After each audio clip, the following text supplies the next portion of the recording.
galera, tudo certo? Começando aqui mais um Indaiatuba Podcast, o programa mais interessante da tua quarta-feira. Você teve um dia ruim?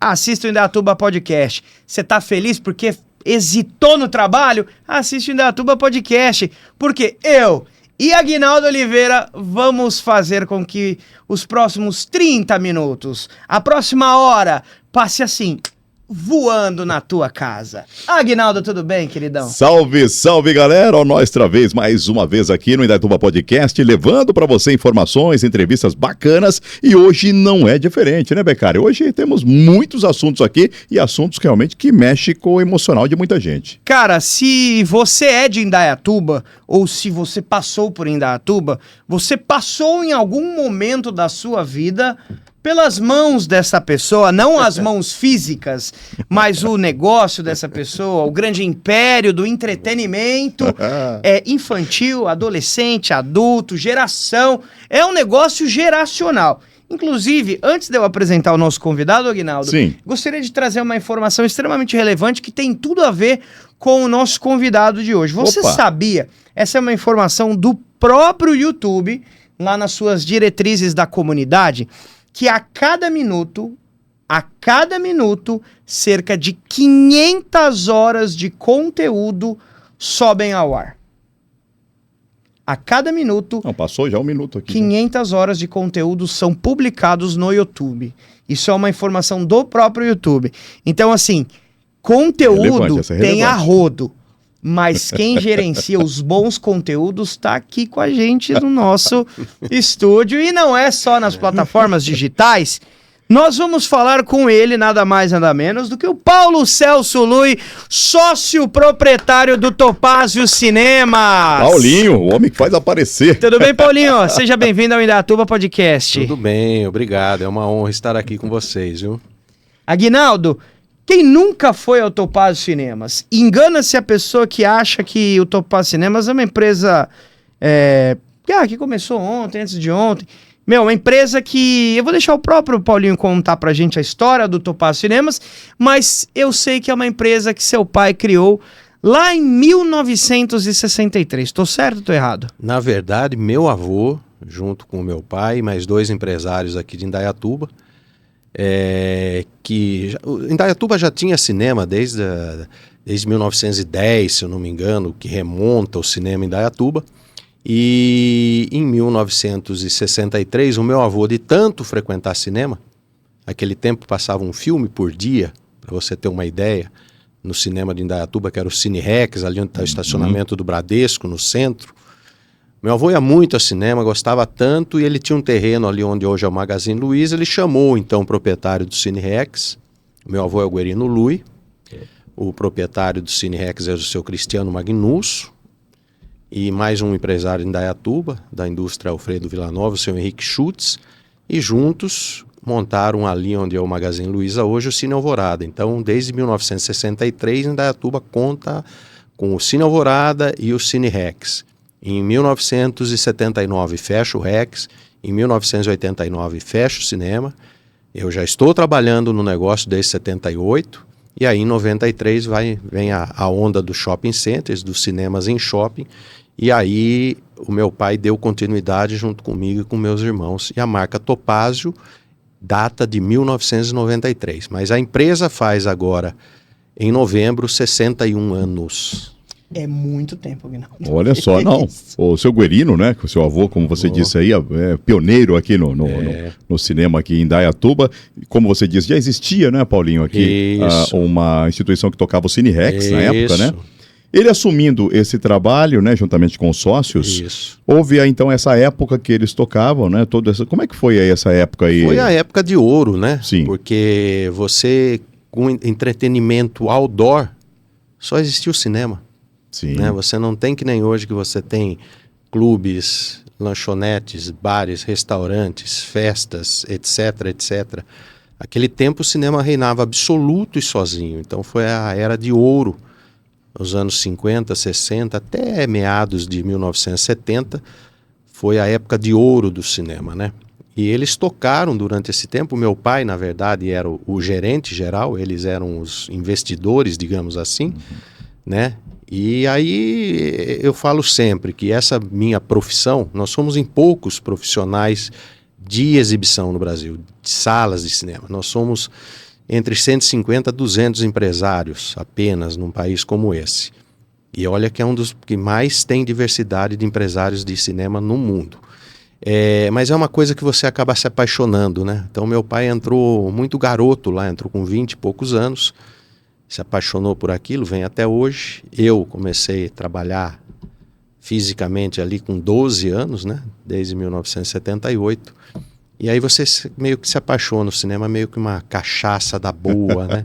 E tô aqui até hoje. E Paulinho, como que era na sua infância? Pô, você tinha um pai que trabalhava com cinema, você devia ser o máximo, né? Assistia filme pra caramba. Não era o máximo, porque naquele tempo a coisa era brava, classificação etária era... E meu pai sempre foi um cara muito sério. Então eu com os meus irmãos nunca tivemos facilidade. Nós podíamos assistir aqueles filmes cuja classificação era indicada para a nossa idade. Tanto que eu, como eu falei, eu comecei a trabalhar lá com 12 anos. Primeiro eu fui ser faxineiro lá junto com...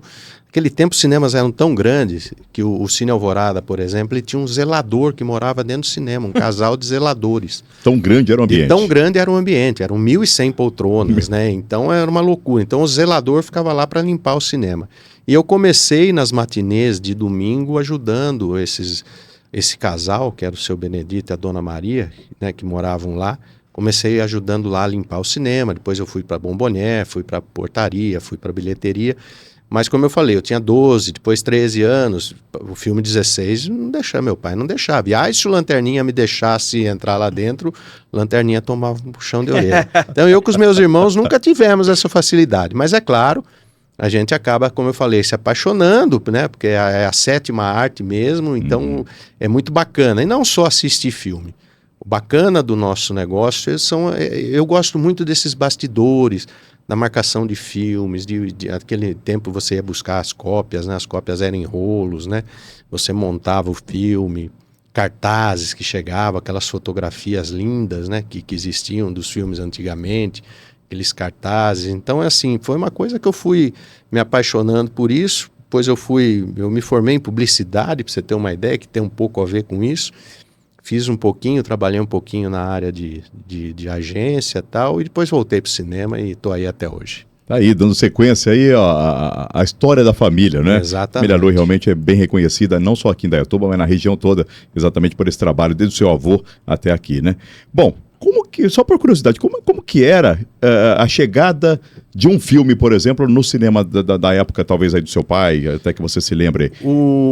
Os filmes, como eu falei para você, é pena que eu tenho lá e... Puxa, eu poderia até ter trazido aqui. O filme, normalmente, um filme médio, tem entre 100, 120, 130 minutos. Uhum.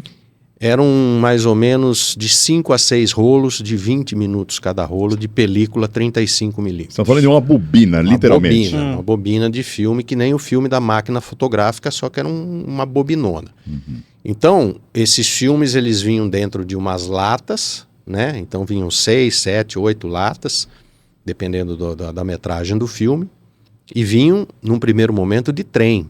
Chegavam ali na estação de Indaiatuba, onde é hoje o Museu Ferroviário. Veja só a história. Chegavam lá. Depois, com o fim praticamente das linhas férreas, começou a vir de ônibus. Então, o Bonavita, que sempre foi a empresa que fez aqui em Indaiatuba, tinha o transporte de São Paulo para cá. Você em São Paulo fazia a marcação do filme nos escritórios dos distribuidores, e naquela data que você exibiu o filme, tinha um carregador lá em São Paulo, que a gente chamava. O cara ia no distribuidor, na Warner Bros, na Fox, na Universal, na Paramount, falava, esse filme aqui tá indo para Indaiatuba. Daí ele punha as latas dentro de um saco, amarrava, punha no ônibus, o ônibus trazia, a gente ia na rodoviária aqui pegar o filme, punha no lombo, levava ao cinema, montava, exibia, desmontava os rolos, punha de volta nas latas, punha no saco de novo, punha no Bonavita, fazia o trabalho reverso. Quando muito, a gente às vezes ia buscar o filme, porque aquele tempo, para vocês terem uma ideia, o cinema não é como o cinema de hoje, né? O cinema de hoje é online praticamente. O Brasil, inclusive, lança filme na quinta-feira, os Estados Unidos lançam na sexta. Nós lançamos no Brasil um dia antes, Ok. hoje. Naquele tempo não, o filme ele tinha uma sequência. Então ele entrava em São Paulo, capital, Rio de Janeiro, depois ele podia fazer Porto Alegre, depois Belo Horizonte, talvez Recife. Depois ele vinha para cidades médias, tipo Campinas, São José do Rio Preto, Santos, Ribeirão Preto. Depois ele vinha para cidades menores, Indaiatuba, Itu, Salto, Cabreúva, São Roque, assim por diante. Então, às vezes, o filme lançava em São Paulo dia 1º de janeiro de um determinado ano e chegava para exibir em Indaiatuba em 1º de janeiro do ano seguinte. Né? O interior recebia muito tarde. Era uma outra época, você não tinha nenhuma outra mídia, né, de passar filme. O filme do cinema depois ia direto para a TV aberta, depois de muitos anos. Você não tinha pirataria, você não tinha nada. Então, os filmes, as cópias ficavam rodando. Então a cópia lançava, saía do laboratório e ia para o Cine Marabá em São Paulo. Ficava lá 2, 3 semanas. Saía do Marabá, agora essa cópia vai para o Windsor de Campinas. Tá, fazia o Windsor de Campinas, agora vai lá para o Rivoli, em Piracicaba, uma cidade grande. Depois a cópia de lá vem para Indaiatuba, né? Ou então a cópia as latas. Ou seja, porque eles não faziam tantas latas. Não, assim. As cópias antigamente eram entre 40, 50, 60 cópias para atender o Brasil. Nossa. Até pela dificuldade do material, do material, o custo do material, o transporte, essas coisas, né? Hoje mudou. Hoje um filme é lançado com 2.000 cópias, que a gente diz, na verdade são 2.000 Mas salas. ainda assim tem essas cópias hoje em dia? A gente fala cópias. Na verdade, hoje eu recebo tudo via satélite. Eu marco o filme, o satélite descarrega, eu tenho antenas que descarrega via satélite num servidor monstro que a gente tem, e depois esse filme é desencriptografado por uma chave para fazer a exibição numa sala. Porque isso então, impede também de você fazer vender pirataria, exatamente. Legal. Então, a gente ainda usa o termo cópia, que a cópia antigamente eram essas latas que a gente tinha físicas, né? Hoje essas cópias são digitais. Então facilitou, porque hoje um cinema, por exemplo, em Quixeramobim da Serra, que antigamente receberia o filme depois de 1 ano e meio, 2, hoje ele lança o filme simultaneamente com todo mundo, né? Ele tendo lá um cinema bonitinho, registrado, com o projetor certinho, tudo bonitinho, ele recebe o filme na data do lançamento. E esse imediatismo que você recebe, o entretenimento para oferecer para os clientes, faz com que talvez você precise cada vez de mais conteúdo para apresentar, para diversificar e atrair um público? Na verdade, é uma faca de 2 gumes. Ao mesmo tempo que você hoje tem um mundo de conteúdo, como você estava falando, muito, mas muito, muito, muito maior do que antigamente, então você tem essa chamada diversidade, ao mesmo tempo muitos conteúdos acabam se perdendo nesse imediatismo. Então às vezes você tem filmes muito bons que acabam entrando no lançamento e passando despercebido. Ou eles vão ser descobertos depois no streaming, no DVD ou mais tarde, ou então vão passar para o limbo. E às vezes bons conteúdos, porque antigamente a gente tinha de 3, olha, se tivesse 3 lançamentos grandes na semana era um exagero.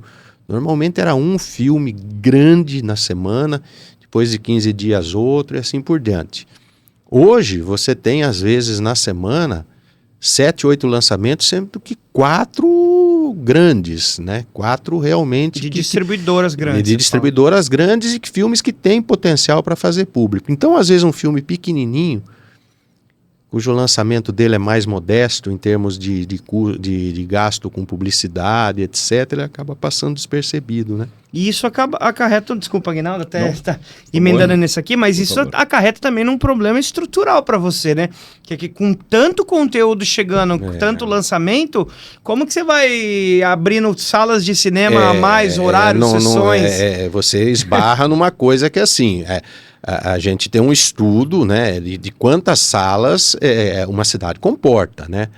Então não adianta se abrir 50 salas, porque você não vai ter público ali frequentador. Então você tem que ter cuidado com isso, empresário de salas de cinema. E aí vem isso que você falou. Pô, e como eu vou escolher o conteúdo agora? E aí você tem as pressões, né? Uma Warner Bros. Pega um filme como Coringa, fala, olha, esse filme eu tenho muita responsabilidade. Eu preciso que você entre com um filme muito forte, eu preciso que você dê sessões de hora em hora, eu preciso isso, eu preciso aquilo. Daí vem o cara de um filme menor, chamado A Substância, por exemplo, que a gente está passando aí faz 5 semanas. Um filme super original, mais original desse ano, dando bastante público, mas é um filme menor, de menor investimento de publicidade, que o cara quer que deixe o filme num determinado horário ou 2. Então é um jogo de xadrez que você tem que, primeiro, saber entender o seu público, né? O que meu público gosta? Meu público gosta de terror? Gosta, mas não é predominante. O meu público predominante é comédia romântica. Legal. Não, o meu público predominante é um drama. Pô, bacana. É o super-herói. Os filmes de super, por exemplo, eles tiveram seu auge entre 15, 16, 17, 18 e depois começaram já a declinar. Então hoje o filme do super-herói já não é mais aquele must, né? Então assim, é vivendo e aprendendo a cada dia. Eu falo sempre, eu estou há 46 anos nisso, cada vez eu sei menos. Eu erro bastante, a gente acaba errando, né? Porque é muito conteúdo e às vezes você aposta numa coisa, poxa, não vai. Às vezes outra que você não faz a mínima noção que aquilo vai acontecer, que aquele filme vai acontecer. Nós tivemos exemplo agora, A Forja. Vocês já ouviram falar desse filme, está batendo recordes, dando mais do que Coringa, para ter uma ideia. Foi uma surpresa. Foi uma surpresa total, ninguém esperava nada do filme, absolutamente nada. O filme entrou assim, põe o filme aí, tem um espacinho aí, me arruma aí. E o filme explode no Brasil inteiro, né? E aí as pessoas começam a abrir mais sessões, abrir mais horários, etc. Tal. Então, assim, é uma caixinha de surpresa, a cada dia que passa você fala, poxa, eu não captei isso. Não é que você não captou, é que as coisas vão mudando, a audiência muda também, né? Tá, até falando nessa mudança aí que você está se referindo, Paulinho, eu queria até fazer essa transição. Por exemplo, do seu avô até onde parou ali, que teve uma pausa depois disso, né? E você disse que retornou na parte do cinema depois em 93. Na verdade, nós fechamos em 89, em 93 lembra a inauguração do Shopping Indaiatuba? Perfeito. Onde hoje é o Jaraguá. O cinema voltou na cidade, a gente ganhou a concessão, né? Então nós ficamos ali 3 anos e pouquinho parados ali. Tá. Eu notei que, realmente, vocês reinventaram o cinema para Indaiatuba. Eu vi que vocês investiram principalmente no conforto das pessoas dentro desse ambiente do cinema. Isso. Som, poltronas. Isso. Como é que foi essa visão sua como empresário, depois de assumindo aí no lugar do seu avô, do seu pai também? Na verdade, quando a gente volta, já existia uma chamada revolução no Brasil, que os cinemas de rua, igual a gente tinha lá o Cine Rex, onde é o estacionamento do Bradesco, e o Alvorada, onde é o Magazine Luiza, os cinemas de rua foram morrendo em todos os lugares. Começou com as capitais, São Paulo, Rio, Belo Horizonte, e isso foi uma onda que veio para o interior todo. Então hoje, cinema de rua no interior ainda existe, mas são poucos em cidades menores. E veio o advento shopping center, que embora seja um advento antigo, que a gente fala, o primeiro shopping no Brasil é de 1966, se eu não me engano, acho que é o Iguatemi, São Paulo, alguma coisa assim.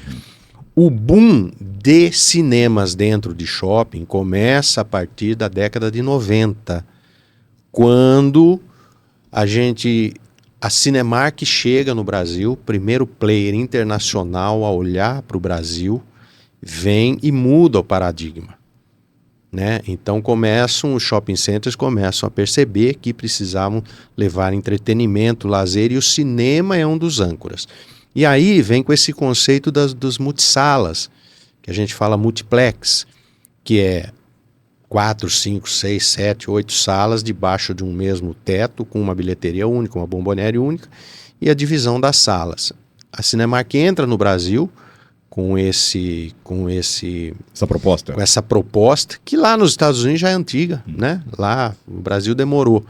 Ela começa em São José dos Campos, é o primeiro multiplex que ela monta no Brasil, e a partir dali, as empresas brasileiras, que eram bastante, e eram grandes, algumas delas se perderam. Elas não acreditaram nessa nova proposta, elas acharam que não, que isso seria uma coisa efêmera, que ia passar, e não passou. E aquelas que opa, peraí, aí tem uma oportunidade, deixa eu também me programar e ir atrás disso.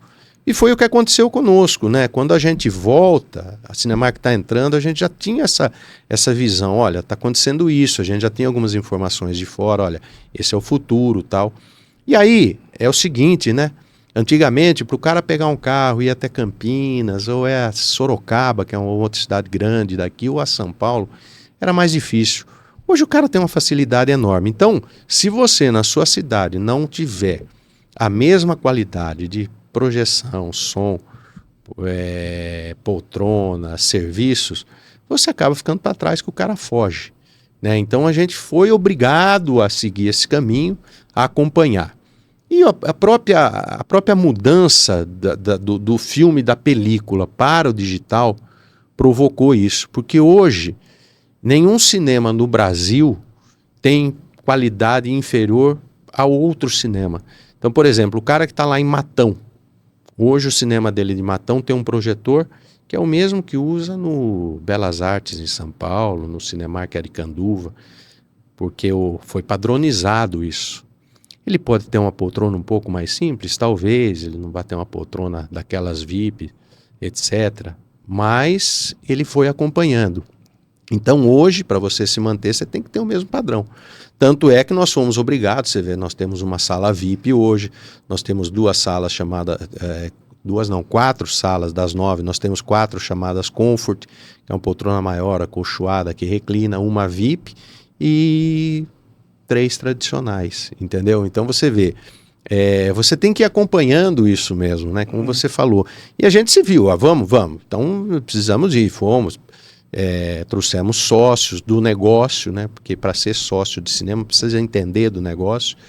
Então a gente foi e conseguiu, graças a Deus, acompanhar. Hoje o nosso cinema é uma referência lá nas distribuidoras de filmes, né? Tanto é que eu hoje brigo às vezes para deixar de lado algum conteúdo. Porque todo mundo quer pôr conteúdo na cidade de Indaiatuba. Entendeu? Bom, todo mundo virou referência. Eu quero pôr filme aí, porque eu sei que o filme funciona. Mesmo aqueles filmes alternativos, que foi graças aos projetos que a gente tem, de sempre estar exibindo esse filme. Outra coisa, nós nunca deixamos de lado a exibição dos filmes legendados, né? Que muitas redes já desistiram do filme legendado. Porque hoje, de cada 100 pessoas, 85 vão no dublado e 15 apenas vão no legendado. É verdade? Isso é número. Tem o público, então, para esse fim. Caramba. Também? Tem, mas é muito pouco. Mas é tem. 15% hoje o público. E por que você acha isso? Aí são vários Preguiça de fatores. ler? Preguiça, o estresse do dia a dia. Tem gente que chega, o cara estudado, que a gente conhece, cara, letrado. O cara fala assim, não, hoje eu vou pegar uma sessão dublada porque eu tô cansado, cara. Eu fiquei na frente do computador, eu trabalhei o dia inteiro, eu quero curtir o visual. E os próprios filmes hoje, né, a maioria deles, com esse visual de arroubo, né, de flashes e cores, não sei o quê. Então muitas empresas já praticamente eliminaram a exibição dos filmes legendados. Nós não. Claro, eu não estou falando... Tem filmes que não adianta você trazer legenda que ninguém quer ver. Mas tem uns que às vezes tem. Mas é só 15%. Tudo bem, mas são 15%. De cada 100 pessoas são 15 que eu estou atendendo. Então a gente consegue manter essa constância e aí vem isso daí, da gente ter um público bastante diversificado. Então eu vou desde o garotão lá, do moleque, que adora um filme de terror, um filme de, sei lá, essas bobagens que passa, até o cara que assiste um filme do Pablo Neruda, etc., Uma Substância, por exemplo, né? Filmes que a gente chama mais de cabeça, tem um né? conteúdo a Tem mais. um conteúdo a mais, que se discute, que se debate, né? Então a gente sempre teve essa preocupação, e como a gente tem, graças a Deus, uma oferta muito boa de salas, são 9 salas, são poucas as cidades. Nós temos praticamente em Indaiatuba uma sala para cada 25 a 30 mil habitantes, ok? Nós estamos falando de 270 mil, dividido por 9 é 30, não é isso? São 9 salas, isso aí. Se não me falha a memória, eu não era muito bom em matemática, mas isso aí. Uma sala para cada 30 mil. A média Brasil é uma sala para cada 65 mil. Puxa, então tá você bem vê à que em frente. Indaiatuba nós estamos com uma oferta dobrada do que é a oferta média no Brasil. Tá? Isso dá mais opção de entretenimento. Dá mais opção. Filme. Então, por causa disso mesmo, 79 salas e de diferentes tamanhos, diferentes estruturas, a gente consegue fazer isso, né? Trazer um filme alternativo, trazer o blockbuster, passar variadas versões, porque isso também só para... antigamente eu tinha que escolher, ou era dublado ou era legendado, porque a cópia não vinha com os dois arquivos. A cópia era cópia, cópia física. Tinha que escolher. Então se fala, esse aqui, puta, vamos tentar no dublado. E às vezes dava errado, ou vice-versa. Hoje não. Aí você pediu legendado. Não tinha. Devolve o dublado e dá uma legendada aqui. Não tinha cópia, não tinha cópia. Você tinha que escolher até ser. Então, porque eles faziam, por exemplo, 50 cópias, faziam 10 legendadas e 40 dubladas. Até você caçar depois uma legendada do Brasil, já foi. Hoje não, hoje é um arquivo, eu escolho. Então, por exemplo, se eu entro com um filme, 2 e 2, 2 dubladas e 2 legendadas. Percebo que a legendada não está dando ninguém, um horário só está atendendo, eu já abro outra dublada. Ou vice-versa. Pô, a legendada tá crescendo, tira uma dublada. Isso é só agora pegar no computador. Clique, você muda, né? Então facilitou horrores. Paulinho, como que foi o momento de pandemia para vocês? Acho que deve ter sido um grande problema para os donos de shoppings, donos de cinema. Foi um grande desafio para você? Como é que foi? Foi o maior da vida, né? Foi o maior da vida. Eu acho que não só para o cinema, mas todo o entretenimento, né, sofreu muito. Demais. Machucou demais. Nós temos amigos que até hoje não se recuperaram. Eu acho que cada um de nós aqui tem um amigo que tocava violão, que era um artista, não sei o quê, e passou fome. Não é verdade? Foi um momento que machucou demais. Mas demais. Eu nunca havia vivido coisa igual. Eu não posso falar de antigamente, mas da minha família, que começou em 63, nunca houve momentos, aliás, como todo negócio, há momentos de altos e baixos, né? Então, momentos que a produção é ruim e os cinemas ficam vazios, momentos que as produções explodem e ficam lotados e transborda a gente. Mas uma coisa dessa de você ser obrigado a fechar suas portas de uma hora para outra, eu me lembro bem, eu estava aqui, eu fui chamado numa reunião em São Paulo com alguns empresários, que era um momento que o Dória estava fazendo os primeiros decretos de fechamento. E não constava fechamento de cinema naquele momento. Mas alguns amigos das empresas multinacionais que atuam aqui já estavam sabendo, porque lá fora já estava acontecendo, chamou uma reunião entre alguns empresários aqui e falou, vamos nos preparar. E aí os distribuidores já começaram a tirar os filmes. Então não adiantava nem eu ficar aberto, porque não tinha produto, não tinha conteúdo para exibir, né?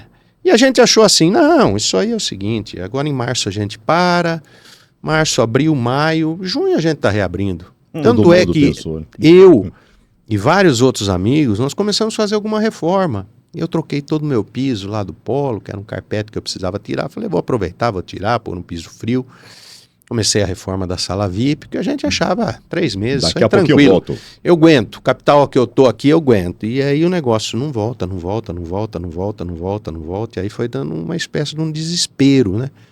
Como fazer? É o fim de tudo, é o fim do meu negócio, é o fim da vida, né? Então, assim, é um momento que eu não desejo passar nunca mais. Eu acho que eu não tenho inimigos, mas eu não desejaria nem para o meu pior inimigo uma coisa dessa. Eu acho que quem como nós vive disso sabe que o baque foi violento, né? Primeiro a fechar praticamente, último a voltar, né? Então foi difícil. E aí vocês foram abrindo também de forma gradativo, 50% de ocupação, ou seja, ainda queria coordenar... O nosso negócio tem uma coisa assim sui generis. Eu não sou dono do meu negócio, porque o produto não é meu. E eu não tenho onde comprar esse produto. É diferente de uma loja que fechou e quando abriu, ela tinha o estoque de camisa, de calça, de sapato. Eu, quando fechei, eu não tinha produto. E quando eu reabri, também não tinha produto, porque os distribuidores não estavam lançando filmes. A própria produção de filmes ficou parada. E aí não tinha filme para exibir. Então eu estava com o comércio aberto, sem produto. E aquilo rodando, ar-condicionado rodando, funcionário rodando, os custos rodando, né? Então, assim, foi tenebroso, para falar o mínimo, né? Tenebroso. Mas, se Deus quiser, passou, já passou e vamos águas passadas e vamos para frente. A gente ainda não voltou, o mercado como um todo ainda não voltou aos níveis de 2019, que também foi um ano de recordes. Então eu costumo meio que deixar de lado 19, eu faço sempre assim, média 16, 17, 18, média desses 3 anos, que foram anos regulares, onde eu estou hoje. Eu ainda estou a 20%, eu ainda estou a 15%, etc. Como que a gente vai chegar? Então, nós tivemos a falta de produtos, o hiato de produtos causado pela própria pandemia, né? Depois, nós tivemos a tempestade perfeita, foi quando volta ano passado, retrasado, greve de roteiristas, greve de diretores, greve de não sei o quê, mais 7, 8 meses sem produção, que refletiu agora em 2024. 2024 era um ano que a gente previa voltar pleno, com crescimento acima da média histórica 16, 17, 18. Não aconteceu ainda por causa desses fatores que eu citei aí, das greves, etc. Tudo depende agora, do terceiro, né? Tudo depende. O meu negócio é assim, não adianta. Às vezes eu posso ter o melhor cinema do mundo, a melhor poltrona do mundo, com tudo do bom e do melhor. Você depende do produto. O cara vai lá e fala, pô... E Paulinho, também você não está disputando só isso. Além de todas as adversidades que você já tem, você também disputa, que é onde eu quero entrar também, com a Netflix, com a Globoplay, com o Disney Plus, com os streamings da vida, né? Eu acho que assim, os amantes de cinema nunca deixaram de ir ao cinema. Mas esse avanço do streaming, né? Ele afastou um pouco as pessoas. Veja bem, a primeira grande crise que a gente fala do cinema, que eu me lembro, foi a década de 80, 84, 85, quando é o advento do videocassete. Então falaram assim, não, agora o cinema morreu.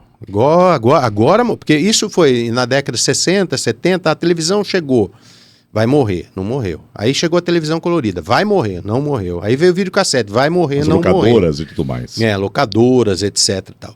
São formas, né? Nada mais é o mesmo produto visto em formas diferentes, em telas diferentes.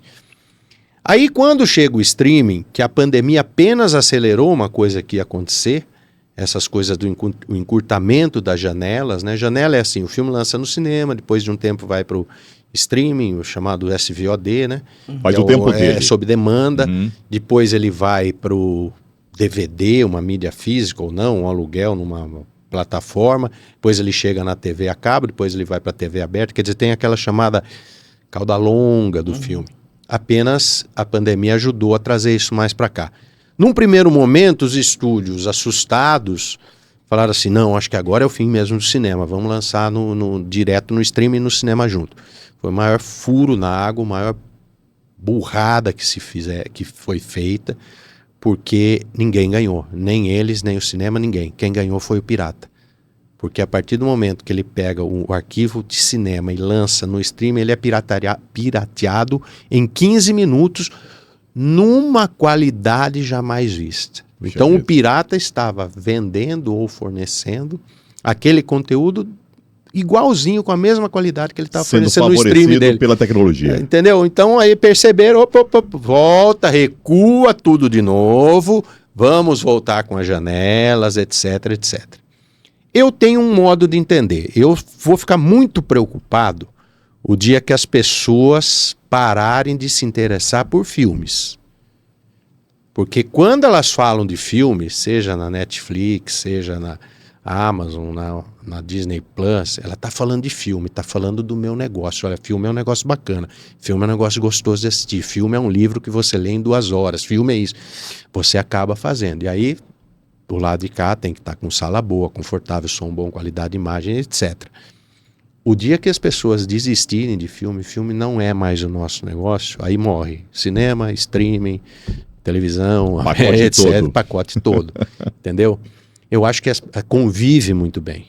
Precisa ser inteligente para saber fazer essa convergência aí. E os estúdios são muito inteligentes, já perceberam isso, então já existem movimentos. E olha que gozado, né? Tem alguns movimentos contrários, né? Filmes que estavam no streaming vieram para o cinema para fazer um caldo maior, e lançamentos de séries de streaming sendo feitas no cinema, como foi o caso daquele The Chosen. The Chosen, né? A 4ª temporada, o lançamento mundial foi nos cinemas. Todos os episódios no cinema, 1 semana, 2 dias depois. E fez gente para burro nos cinemas. Então, quer dizer, um filme hoje ele vale 1 milhão. ok. Se ele vem pro cinema, ele passa a valer 2, pode valer 3, pode valer 4, pode valer 5. Mas pode desvalorizar? Muito difícil, muito difícil. Desvalorizar não desvaloriza. Pode ser que ele não faça sucesso no cinema e também mantém não... a mesma marca. Mantém a mesma... Mas pode ser, como existe em muitos casos, como eu falei para você, por causa do excesso de conteúdos, filmes que passam despercebidos pelo cinema e são descobertos no streaming. Legal. Por exemplo, nós temos um filme que vai lançar essa semana, um horror chamado Terrifier 3, que o primeiro fez nada, absolutamente nada no cinema e se transformou num ícone no streaming. O segundo já veio para o cinema dando muita gente, o terceiro vai dar. Então nós temos muitos exemplos disso, filmes que... O próprio Blade Runner, se vocês se lembrarem, talvez não seja da época de vocês... o Agnaldo talvez. O Blade Runner, ele lançou nos cinemas, fez um certo sucesso. Fez. Mas ele foi descoberto depois. Ele se tornou um clássico depois. Depois ele se tornou um clássico. Então existem essas coisas também. E agora tem os clássicos imediatos, que entram no cinema e bomba. E aí, né? Paulinho, até fazendo esse país tão polarizado, A ou B, né? Todo mundo tem um gosto disso, um gosto daquilo. Em termos de cinema, bilheteria, ou aqui em Indaiatuba, estou perguntando exatamente aqui em Indaiatuba, esse público de Indaiatuba. Ele pende mais para que gosto? Uma ação, um romance, ou infantil? Quais são os gostos, né, que direcionam mais pessoas nas salas, que você acha? Aqui é bem dividido. Por causa também dessa estratégia que a gente tem de ter uma programação diversificada. A gente nunca deixa de atender. Então, assim, os filmes infantis são muito, mas muito bem frequentados. Por quê? Também porque os filmes infantis hoje se tornaram filmes para adultos, né? Vamos combinar. Então, além das crianças, ele está trazendo coisa que há 30 anos atrás não acontecia, 20 anos atrás, filme infantil, o pai falava, dá para pôr meu filho aí? Dá, puta, fica com ele aí 2 horas, segura ele aí que eu vou dar uma volta. Hoje o pai vem e fala, filho, vamos entrar, vamos no filme. O filho às vezes está reticente ali, ele, né? Então, o infantil porque pega tudo. Drama romântico, comédia romântica vai muito bem. O terror é um gênero que às vezes vai bem, depois tem uma época que cai, quando começa a ter muito produto, muito produto, a qualidade do produto cai, as pessoas começam a cansar. Mas o terror, então, ele é assim. E as aventuras épicas, um Coração Valente, esses tipos de filme aí, um Senhor dos Anéis, esse eles trazem pessoas. E hoje nós temos um fenômeno que vem ocorrendo aí já há uns 5 anos, talvez, que são esses filmes religiosos, filmes com conteúdo de igreja, uma mensagem de evangelho, mais seja ela qual for, uma mensagem filosófica, entendeu? Esses filmes hoje têm atraído muitas e muitas pessoas, gente que não estava mais habituado a ir ao cinema, começa a voltar, então a gente começa a ver alguns filmes desses. E isso tudo meio que começou com aquele filme do Mel Gibson lá, A Paixão de Cristo, lembra? Que foi reformulado. Que eu até brincava, né? Ali, você sabe, o Shopping Jaraguá tá do lado do cemitério, né?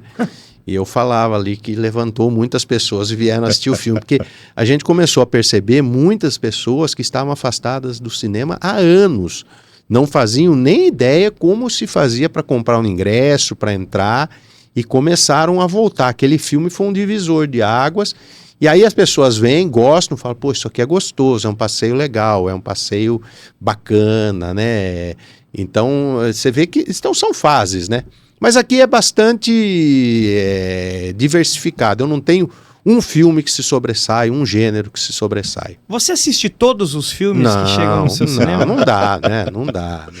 Aliás, passa pelo crivo do patrão?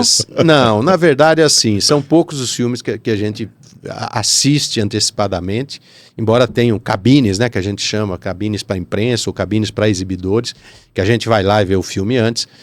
Mas como que eu falei para você, eu tenho 9 salas aqui na cidade, eu programo 9 salas. É difícil eu falar não para alguém, né? Então, assim, tem espaço. Então, às vezes eu falo, pô, eu não vou assistir isso aqui porque eu vou exibir, né? De qualquer maneira.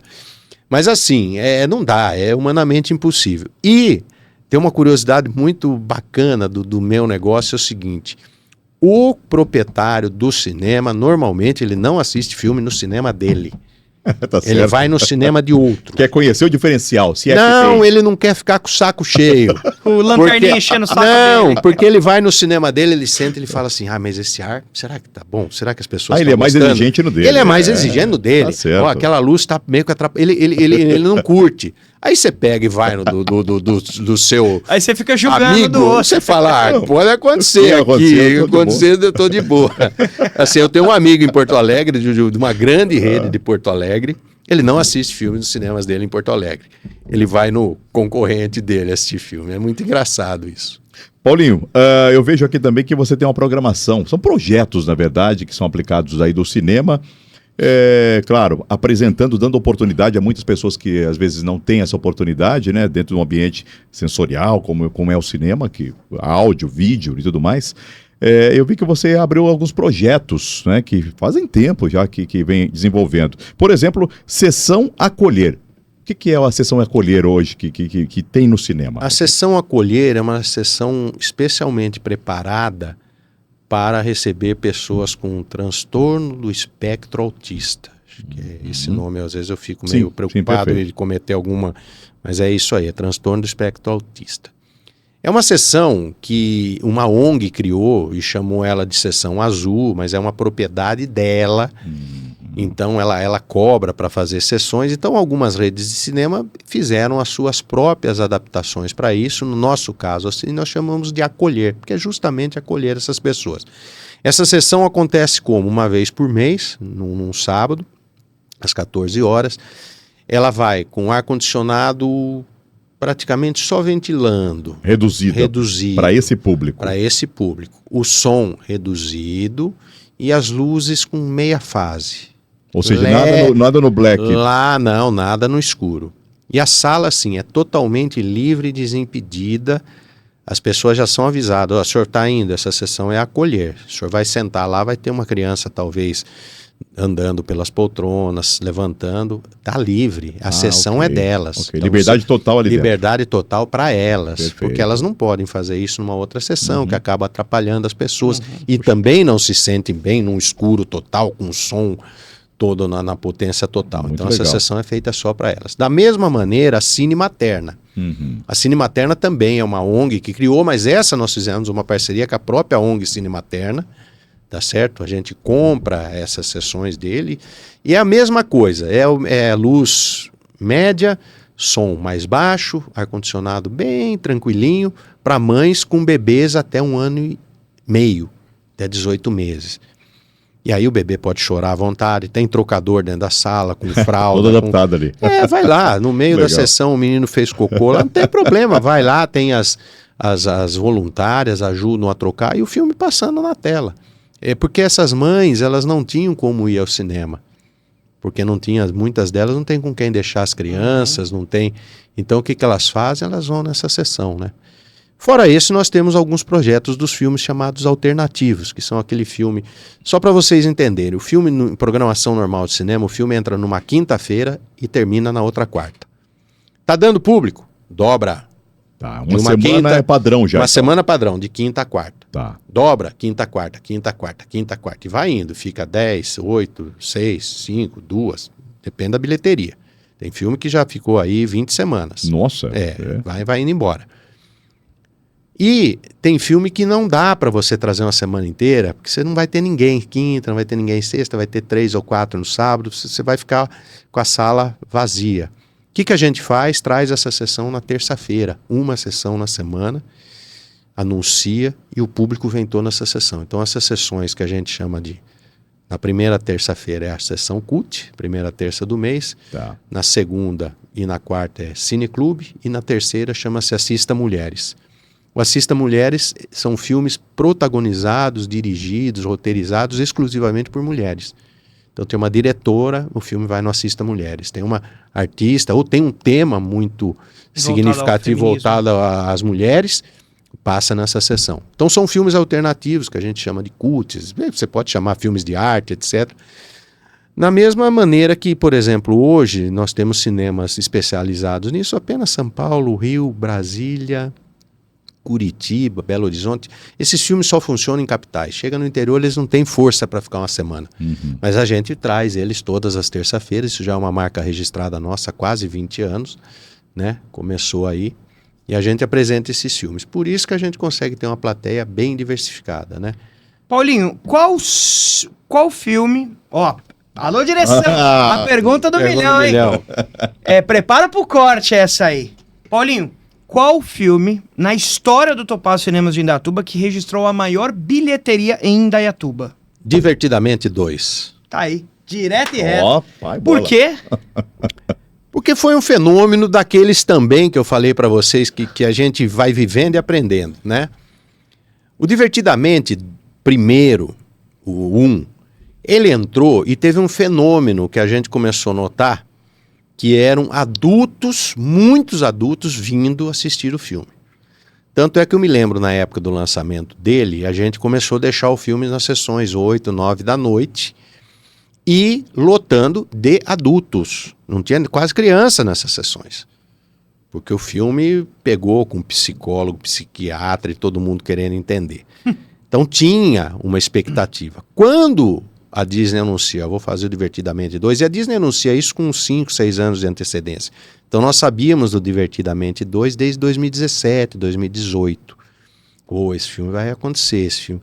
Quando chega perto, e aí começam a vir os roteiros, enfim, vem as informações mais precisas, que o filme ia tratar da ansiedade, bingo, esse vai explodir.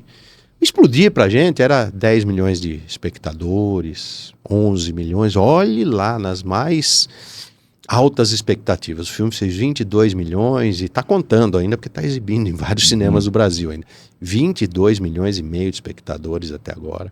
Isso é o recorde Brasil? É o recorde Brasil de todos os tempos, de todos. Passou os Vingadores, né, o Ultimato, que até então era ele com 19 milhões e uma fumacinha, passou, deixou já quase 10% na poeira lá o Vingadores, passou o Titanic, na época o Titanic fez... Teve o Avatar também. Passou o Avatar passou também. Tudo. O Avatar chegou quase... O Avatar, na verdade, esse segundo chegou a 11. O primeiro, se eu não me engano, 13. Né? Porque o Avatar é um filme longo, claro. É longo. Longo é o filme que eu fui esses dias lá no... Mas é sensacional, né? Eu vou até contar isso aqui. Cara, porque assim, eu adoro filme de história. Então, o Oppenheimer, pra mim, foi um filme maravilhoso. Meu irmão, falar pra você vai com paciência. É quase um vento levou? É quase umas 3 horas e olha, bolinha. Você falou desse filme, é uma das curiosidades. O Oppenheimer é um filme que, assim, nas expectativas do mercado, ele ia fazer de 300 a 500 mil espectadores no Brasil. Pô, 300 a 500 mil tá excelente, o próprio distribuidor nosso. Aí houve um fenômeno chamado Barbieheimer, que todos vocês viram, que aconteceu ano passado. A própria Barbie era um filme que no Brasil se falava em 800 mil a 1 milhão de espectadores antes do lançamento. Aí os dois foram lançados no mesmo dia, na mesma semana, juntos, e o fenômeno Barbieheimer. O Barbie fez 11 milhões e meio e o Oppenheimer 3 milhões e fumacinha.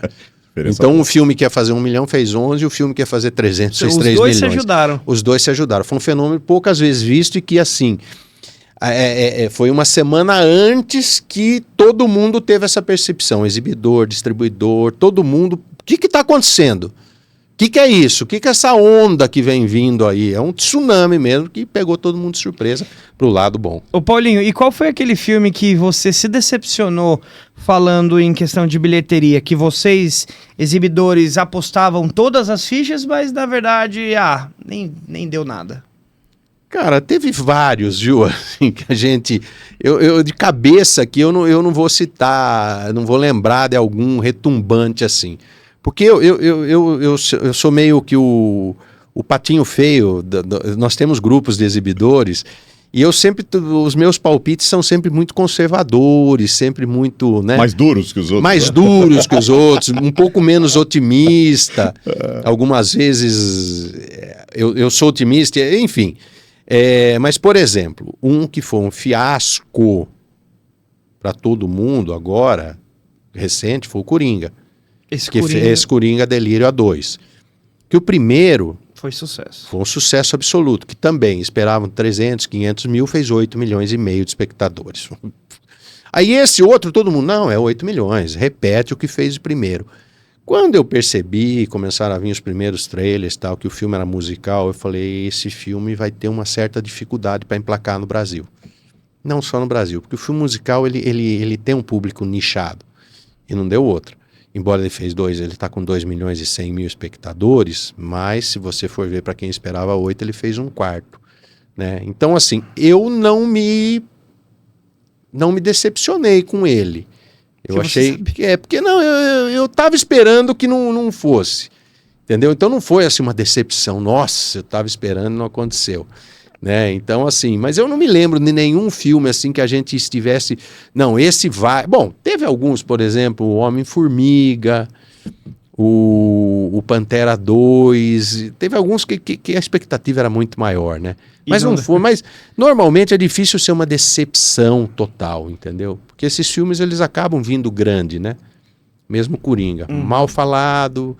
As pessoas não gostaram, etc, etc. Mas você vê, é um filme que tem um punch para 2 milhões de espectadores. E nisso aí a internet também pode ajudar e pode atrapalhar também, pode né, Aguinaldo? Pode atrapalhar. Porque você vê aí várias páginas de fofoca da internet mencionando assim, pô, o Coringa 2 é uma bosta, entendeu? E aí você já perde a vontade de assistir. Porque, o cara lá naquela página de fofoca, ou aquele blogueiro, aquele influencer falou que é ruim, então não vou ver. E pelo contrário também. Meu, Rei Leão ficou incrível, a gente precisa ver. Ou o Aladdin. Divertidamente. O Aladdin com o Will Smith lá fazendo o papel do gênio ficou incrível. E eu acho que ficou incrível também. Então é assim, acho que a internet ajuda e atrapalha às vezes alguma coisa. Né? De novo, é uma faca de 2 gumes, né? Ela pode ser pro bem ou pro mal, né? Paulinho, bom, vou fazer a pergunta. Se ele fez a pergunta do 1 milhão, vou fazer do dobro disso aí. Lá vem. Vamos lá. Eu compro mercado, compro em locais, preparo em casa, mas não fica igual, cara. Já sei. O que é que tem a pipoca dos cinemas? Porque não é possível, fica uma delícia diferenciada. Eu queria que você falasse o segredo. Isso aí foi um estudo, né? Isso aí é coisa de americano, né? E o americano, assim, ele estuda tudo, ele tem estatística para tudo, ele vai a fundo. A indústria do cinema nos Estados Unidos é uma coisa muito séria, seríssima, que gera muitas divisas para eles. Então, ao lado da indústria farmacêutica e da indústria bélica, a indústria do audiovisual norte-americana ela é levada muito a sério, mas muito a sério, né? Então, lá eles estudam tudo. E eles são os reis do consumo. Então, essas pipocas, né, que antigamente se falava, pipoca americana, realmente ela é diferenciada. Então, é assim, é o cultivo do milho, que é um milho diferenciado, a expansão. Os caras têm as manhas de fazer teste e ver expansão. Selecionar, fazer o milho, tal, o tempero, essas coisas. E aí você tem uma máquina, né? Você tem uma pipoqueira, que são pipoqueiros profissionais, temperatura certa, tempo de giro certinho, quer dizer, toda uma ciência por trás disso, que faz com que aquilo fique um negócio irresistível mesmo, né? Então não é só a receita da vovó, não é? Não, mas tem algum segredo a mais? Não tem. É meia pitadinha de sal. É uma máquina que custa... Caro. Ela custa um bom carro. Bom, dá uma roça de pipoca. Desculpa, a gente vai ter que perguntar. Ela custa um bom carro do médio para cima. Então deixa eu perguntar, quanto custa uma pipoqueira hoje desse nível? Quero saber o valor. Você vai dependendo da onça que a gente fala, né? Se é um cinema pequeno, então ela vai aí de 8 mil a 40 mil dólares. Então, dólares! Vamos multiplicar isso por 5 ou 6, gente. Então não é uma coisa, né, que assim, tem que ser para um uso profissional. Né? Não tem é pro cara fazer uma festinha de criança. Não dá para fazer. Agora, existem, claro, você tem 2 marcas hoje que no mundo, que são as grandes fornecedoras de pipoqueira, Critters e Gold Medal, né? E você tem similares nacionais, mas infelizmente não chega. Porque é o que eu falei, é uma panela blindada, totalmente de inox, com o negocinho que vira, ela é própria. Quer dizer, tem toda uma... Você fala assim, nossa, mas É por isso que ela é a pipoca. Não é uma simples pipoca, é a pipoca Então, tá do aí o cinema. segredo. O segredo é ter o dinheiro para comprar uma pipoqueira dessa. E depois tem o fornecedor, porque são fornecedores específicos para isso também, são empresas que se especializam nisso, não é verdade? Então, assim, ficou muito profissional a coisa hoje. Essa é a realidade. O nosso negócio, ele de 15, 20 anos para cá, ele se tornou profissional ao extremo. Graças a Deus, eu agradeço todo dia isso, porque eu sempre gostei do profissionalismo, eu não gosto do jeitinho nessas coisas. E aí veio esse profissionalismo total no nosso negócio. Profissionalismo que está em Indaiatuba desde 1963 e é intergeracional, Aguinaldo. Não, realmente, é de se não destacar. Não tem geração que não tenha passado. O histórico do cinema em Indaiatuba passou pela família Lui, passa pela família Lui, não é? Até agora na geração Nos do últimos Paulinho. 60 anos. Nos últimos 60 anos. Então realmente é de respeito e parabéns aí você, o seu pai, o seu Paulo, que eu tenho grande respeito e realmente admiração por ele. Obrigado, é ele que ensinou a gente tudo isso, né? Tem isso no sangue, né? Ele faz os eventos dele, né? Meu pai, ele usa muito o cinema para as causas sociais, né? Ele tem isso, ele está no DNA dele desde sempre, né? Então ele tem um projeto, por exemplo, com a Pai de Indaiatuba, que todo ano ele leva todos os assistidos, ele organiza junto à praça de alimentação do shopping o lanche, etc. Esse último, agora em setembro, ele faz todo mês de setembro, esse último ele trouxe, às expensas dele, ele trouxe os personagens, o Gru e um Minion, da própria Universal. Personagens licenciados. Originais, ele foi lá e falou, eu vou bancar essa vinda. Trouxe, foi uma surpresa para os alunos, porque eles viram o Malvado Favorito 4. Legal. Quando eles saem para o lanche, eles encontram o Gru e o Minion ali na praça da alimentação. Bacana. Ele faz outras sessões também para a terceira idade, ele arrecada alimentos. Então, assim, tá no DNA dele, passou para a gente que a gente entende. Nós somos uma empresa privada, profissional, que visa lucro, claro. Sim, como toda outra. Dá empregos, etc., paga seus impostos, mas a gente não pode esquecer desse nosso lado social, de atender aquelas pessoas que, poxa vida, às vezes não tem uns 8, 10, 12 reais para ir ao cinema. Parece incrível, mas tem gente que não tem. Essas pessoas, nos nossos cinemas, em algum momento, elas vão ter a oportunidade de ir lá, de conhecer. E é muito gratificante porque ao longo de todos esses anos, eu já presenciei isso de criancinhas pequenas, muito pequenas, que foram em alguns dos nossos projetos, né, que a gente conseguiu levar, e que hoje vêm ao cinema com seus filhos e se lembram, olha, o papai teve a oportunidade de vir aqui, gostou desse negócio, eu estou trazendo meu filho aqui, isso é um negócio bacana. Então isso gratifica mais às vezes do que o próprio recurso financeiro, que, como eu falei, é importante, mas a gente entende que precisa ter esse lado social. Muito legal, né, Aguinaldo? Inclusive, a gente pode até, quem sabe, um dia ter uma oportunidade de fazer um meeting com os nossos internautas lá no cinema, claro. Um dia, uma sessão pra gente acompanhar lá. Legal. Vamos bolar isso, uma ideia, né? Um encontro com o pessoal do Indaiatuba Podcast, com o Paulinho, bate-papo com você no cinema, assiste um filme. Não, é assim, eu sempre falo para as pessoas, porque, como eu falei, nós somos pouquíssimos empresários desse ramo. Não tem mais que 200 no Brasil. É um ramo totalmente diferente, sui generis. As pessoas não fazem a mínima ideia de que é um cinema. Elas acham que a gente vai ali no Ponto Azul, pega um DVD, põe num projetor e deixa passa rolar. Lá. Né? Elas não sabem que isso é licenciado. Claro, existem direitos autorais. A bilheteria, por exemplo, é meio a meio. Meia é do cinema, meia é do dono do filme. O que sobra para o cinema você tem que gastar com tudo, funcionário, etc., aluguel. Quanto custa uma máquina de ar-condicionado, que não é, o nosso negócio não é medido em BTUs, nosso negócio é medido em TRs, toneladas de refrigeração. Então, assim, eu gosto sempre, quando as pessoas têm curiosidade, poxa, eu gostaria de ir lá conhecer teu cinema. Vamos lá. Levo dentro das salas, levo na cabine de projeção, projetor, levo no sistema de ar-condicionado, mostro tudo, como se programa, como se faz. E às vezes as pessoas têm uma mania, às vezes alguns, né? É um entretenimento caro. Ok. Daí você leva, mostra toda a estrutura, ela sai de lá e fala, poxa, você me desculpa, eu acho que eu me equivoquei, eu acho que... Né? Então, assim, a gente está à disposição, né? Se quiser fazer um tour lá para a gente mostrar, acho que é interessante as pessoas descobrirem isso. Legal, vamos bolar sim um dia um encontro desse. Paulinho, obrigado por você ter disposto Eu que agradeço. dessa hora aqui participado com a gente. Seja sempre bem-vindo ao Indaiatuba Podcast. E com certeza, se a gente deixar, né, Aguinaldo, esse papo vai render aí horas e horas. Muito assunto, né? Não ia puxar filme aqui um atrás do outro.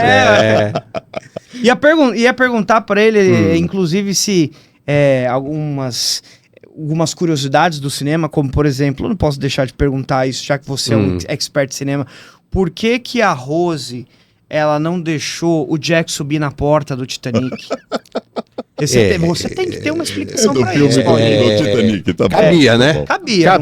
Com a porta daquela lá, cabia até eu ali em cima. Mas aí ia ter uma continuação não muito boa, então acho que o Cameron foi inteligente ali. Os donos de cinema pediram, não. São essas perguntas que, entendeu? A gente deveria fazer pro cara, porque o cara é amigo do se fosse. Tem informações privilegiadas. Tem, com certeza tem. Paulinho, obrigado. Não, eu que agradeço vocês, porque eu acho importante a gente falar, porque cinema é cultura, né? Eu gosto sempre de falar da cultura, porque a cultura, infelizmente, às vezes ela é muito vilipendiada, né? As pessoas maltratam a cultura, maltratam o entretenimento, maltratam as pessoas que fazem cultura, que fazem entretenimento. Houve um momento aí que você viu que todos os artistas eram taxados de vagabundos, não sei o quê. As pessoas desconhecem o que é um artista, né? O que é um cara que às vezes você tá lá no barzinho, eu sempre falo isso, o cara tá lá tocando o violãozinho dele, é o meio dele sobreviver. E às vezes o cara vai lá e fala, eu não vou pagar o couvert artístico dessa porcaria, não sei o quê, ou eu não vou porque isso, porque aquilo. Desconhecem as leis de incentivo, que as leis são boas. O que existe, como em todos os lugares, os caras que se aproveitam. O mau uso delas. O mau uso delas, mas não vai matar o mensageiro lá, né? Mesmo.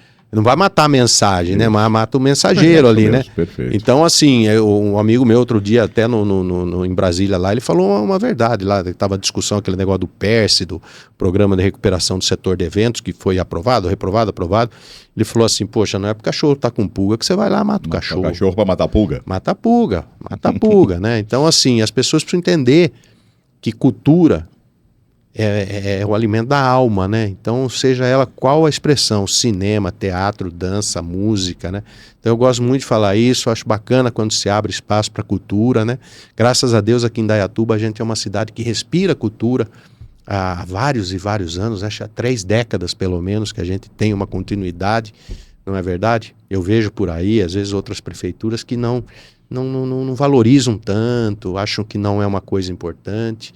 E é importante. Então eu gosto de vir aqui, porque eu posso ser um porta-voz da cultura e do entretenimento. Paulinho, muito obrigado mesmo por você estar com a gente aqui, agradecemos de coração, e claro que cada pessoa que está nos assistindo aqui nesse momento tem um filme que marcou, tem tudo mais isso, né? Com certeza, começou a namorar. Exatamente, sempre tem uma história, né? Ou romântica, ou uma ação e tudo mais, então isso é a sétima arte que realmente está impregnada em cada uma das pessoas. Então, parabéns por esse trabalho de vocês aí. Obrigado mesmo. E a gente volta num outro programa para falar histórias no escurinho do cinema. Tem várias. Guarda essa para o próximo dia, para um próximo entrevista que a gente passa o Indaiatuba Podcast by Night. Tem muito assunto. O especial da madrugada. Tá certo. Paulinho, obrigado. Obrigado Como vocês. encontra vocês no Instagram, nas redes sociais? Topaz dos Cinemas. Só isso. É só lá. Gente, tá bom? Um abraço valeu. todo, pessoal. Tamo junto. Obrigado valeu, Guiná. Até a próxima. Valeu.